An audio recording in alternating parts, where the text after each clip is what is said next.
That is an excellent question that I thought deserved a video. So, you got your different barrel steels. You got your most common are 4140, 4150, and then you got 4140, 4150 chrome lined. Why would you choose either of those? And then you got your stainless barrels. Well, it all comes down to application. Right now, because of the age we're in, alright, so the biggest selling point of like Melanite 4140 steel barrel was the cost. You can develop those far cheaper, and they don't have to perform as good as a chrome lined barrel, they just have to perform almost as good. And besides the amount of rounds you're probably going to shoot, it doesn't matter. You're never going to notice the extra reliability of a 4150 chrome lined barrel over a 4140 Melanite, nitrate, whatever they decide to call it. Well, first things first, when it comes to Melanite nitrating, they're very similar in process, but you got to look at the letters behind it, because there's Q, which means quench, there's QP, which means quench polish, and then there's QPQ, quench polish quench. That will all give you different characteristics of how the barrel's going to act. But anyway, back to what I was saying, the big selling point was you're probably not going to shoot that many rounds, and it's far cheaper to manufacture them. The 4140 steel is a softer steel, so it's easier to machine, costs less money to machine it, and the Melanite or nitrate is easier to do than chrome lining and cheaper, so that you can provide a cheaper barrel. And that's the whole idea behind it. Now we are in an age where that may not be the best thing anymore. With all the gun laws coming down the chute, the possibility of socialist takeover, we may not be able to get replacement barrels. If they make it so the only way you can get these is if it's grandfathered to you, they're not going to be mass producing barrels anymore. You're going to have to keep the barrel you have. So maximum reliability is a thing. Or if, say, China comes invades, you want to be able to send a lot of ordnance downrange without running into problems. Well, that's where your 4150 steel comes in. That's chrome lined. When it comes to accuracy, though, you can buy guaranteed You can buy guaranteed sub-MOA chrome lined barrels, 4150 or 4140, nitrated barrels or melanited, 4150, 4140, stainless steel barrels, but you're going to pay for it. Each barrel is going to have its own pet load that it tends to run very well with, and I think we found it on this particular chrome lined 16-inch mid-length hybrid contour barrel. The next part would be hammer forging. Now, I was unable to find out what they start with, because if you start with hammer forged stock to begin with, and then you hammer forge the rifling in, yes, that's going to be drastically harder because it's going through more than one hammer forging process, giving you a lot more life. But say they started with just standard bar stock, because you're going to hammer forge it anyway, so why buy hammer forged bar stock? Then you're not really gaining anything, because if you would have started with hammer forged bar stock in the first place and then cut the rifling and the profiling and everything, versus starting with standard stock and then hammer forging in the rifling, there's no gain, because you're still ending up with one hammer forging process. Because hammer forging is more about how they're cutting the rifling, or in this case, forming the rifling, over other ones. Because there's one where you drag a die through the barrel, and that rips and cuts out your rifling. So what happens in this process is the button gets inserted through the bore and put onto the hydraulic machine, and it gets drawn through the bore, and it engraves basically the rifling into the pre-cut and reamed bore. The hammer forging, you start with a hole, and then you put a die in there, and you're smashing the barrel around this die, giving you your rifling. In the interior of the barrel, by literally pounding the barrel on all sides, squeezing it down around the carbide mandrel that is ground to the inverse of the rifling pattern. In the process of cold working the barrel around the mandrel, the barrel ends up a longer length, a smaller diameter, and at a higher hardness, with perfect rifling formed at precisely the right size. So, depending on if they start with hammered forged stock to begin with, you may or may not be gaining extra strength. I was trying to find out if they start with hammer forged stock before I even made this video, like earlier this morning, and I was unable to do so. So, what do we know about metal when you rip away all the sales fluff? Because you can go to the commercial market and find out a lot of this information that they don't tell you about barrels. A shiny surface reflects energy, but it also holds energy. So something shiny that gets heated up, it's going to cool down a lot slower than something that's dark in color. That's why you see your thermal blankets, your fire suits, all your heating ducts, they're shiny. It's to reflect the energy down because you don't want the energy there. You want it wherever you're sending it. Or with a thermal blanket, you want to reflect the energy back inside of you to try to keep you warmer. So let's say you went with a stainless steel barrel. Now this is theory. I don't have a way to test this. I just don't have the resources. Hopefully someday in the future I will be able to buy AR15 barrels and do all these testing, but then a lot of you are probably going to unsubscribe because my videos are going to get ridiculously dry and just packed full of data. Unless of course you're a nerd and you love data. So basically, we're not talking about a chrome line barrel here, just a normal barrel versus a stainless steel barrel. So your first round shoots, your normal barrel absorbs more of that heat. So your stainless steel barrel is slightly colder. But then as you keep firing, because your stainless steel barrel struggles with dispersing heat because it's got chromium mixed through it and it's very reflective, I shouldn't say reflective, it's very shiny, eventually your stainless steel barrel is going to pass your normal barrel in heat because that one's constantly dispersing heat. It's getting rid of it faster than the stainless steel barrel can.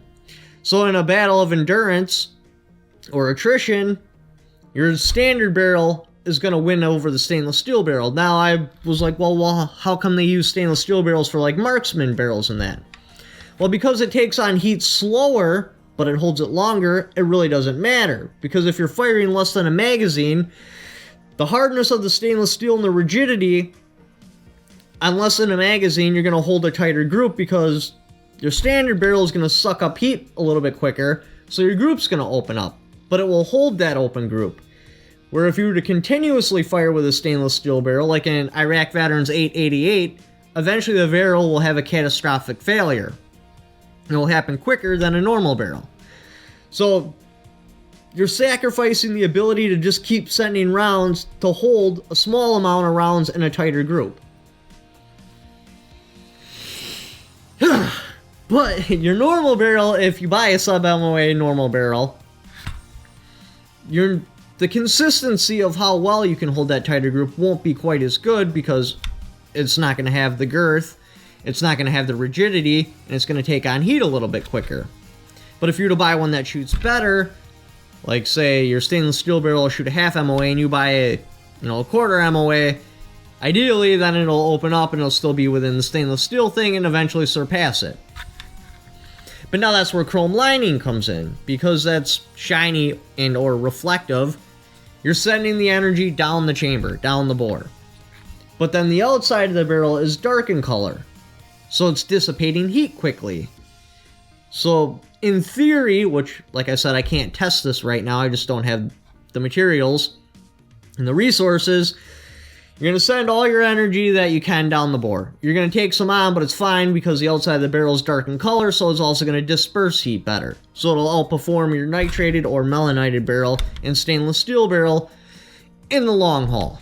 Now looking back at the slow-mo footage, we thought that maybe what had happened is like maybe a squib load or something, but according to the slow motion footage, the round made it out and then the round behind it made it out.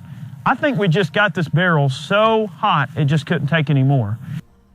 And don't let anyone talk you down on one of those forums if you're seeking answers yourself by saying they're a machinist or they were in the military or something.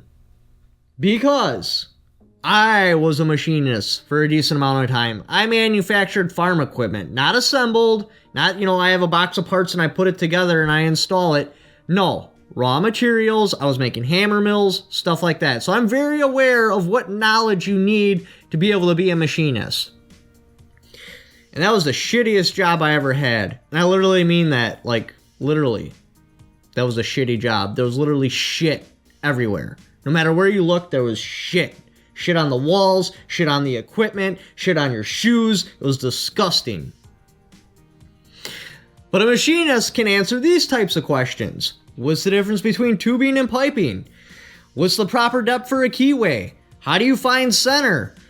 What's the difference between a mill that just measures one side of the material or both sides of the material? And how do you use that knowledge? How do you convert a fraction to a decimal point? That's what a machinist answers. Somebody in the military? What do they think of MREs? How do they like their M16s? How did their footwear feel? But actual metal materials? No.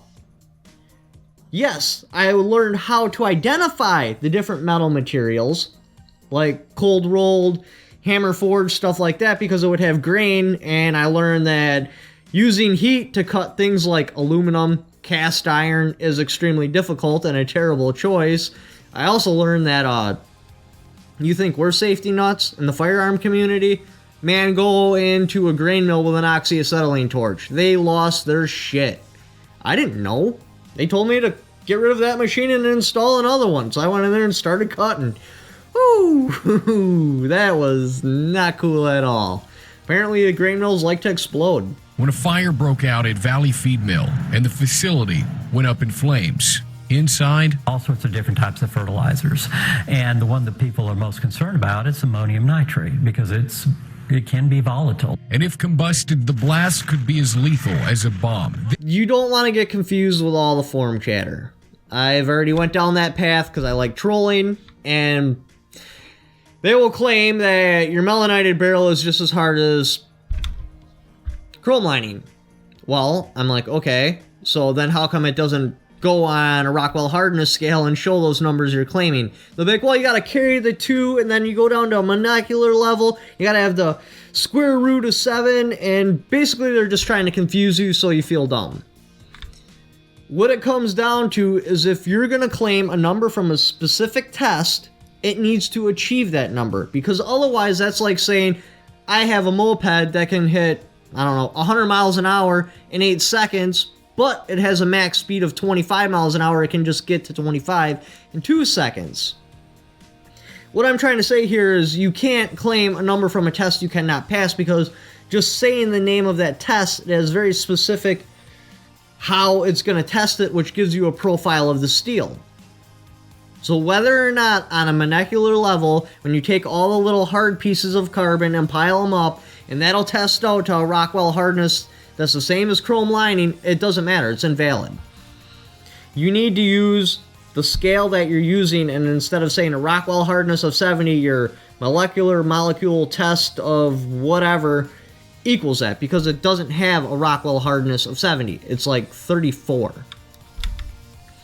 So that's something you need to be aware of. A lot of cells fluff out there, and that's because they can manufacture those barrels so much more cheaper. If they convince a large enough amount of people that they're just as good, they can make far more money, because it's a self-fulfilling prophecy. The more people that want that barrel, the higher demand, and supply and demand, then you can raise the price, etc., etc., etc. So, because of the age we're in, if you are getting an AR, unless it's a designated marksman rifle, you want to pay attention to a couple of different things when it comes to your barrel. First things first, gas block. You absolutely want this pinned on. I know a lot of you have probably been in the automotive field or have dealt with stuck bolts. How do you get a stuck bolt loose? You heat it up and you vibrate it. If it still don't come loose, then you heat it up, cool it down, and then vibrate it. If it's not pinned on, it's using screws. And they are going to work themselves out from the rapid temperature change and the vibration of the round going off. With pinned on things, with pinned on gas blocks, they push the pin through and then they peen it over. The pin is wider than the hole, so it cannot back out. You could stake in your Allen screws for whatever type of gas block you're using to help it prevent from backing out. That is an option, but it's easier if you just go pinned in. Next thing you're going to want to pay attention to is weight. There's a very good chance, especially like if China invades, that you're going to have to carry this rifle or hump this rifle for a very extended period of time. So your H-bar barrels, your full-length carbine, or not your full-length carbine,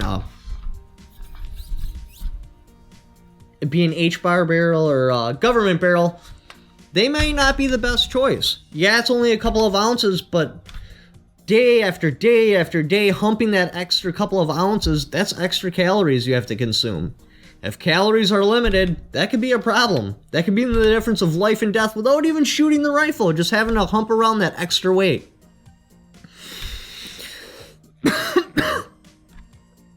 Alright, so then you got your lengths. If you want to go bayonet, you know, zombie apocalypse or whatever, these are the dimensions that matter to you. With a 16-inch barrel, to fix a bayonet to this, you need a mid-length gas system. For a 20-inch barrel, you need a rifle-length gas system, so that eliminates your 18-inch barrels. That'll be useless to you. That's going to eliminate your carbines. Now, I can strap a bayonet on here, but the ring that holds the bayonet's back here, so it flops around. So you're probably going to hit a malfunction with how it latches on, but it is doable. For a carbine length gas system, what you need is a 14.5-inch barrel to put a bayonet on there. Now you could go with a longer flash suppressor, and you'll still have knife that sticks out, just not quite as much. So, let's recap.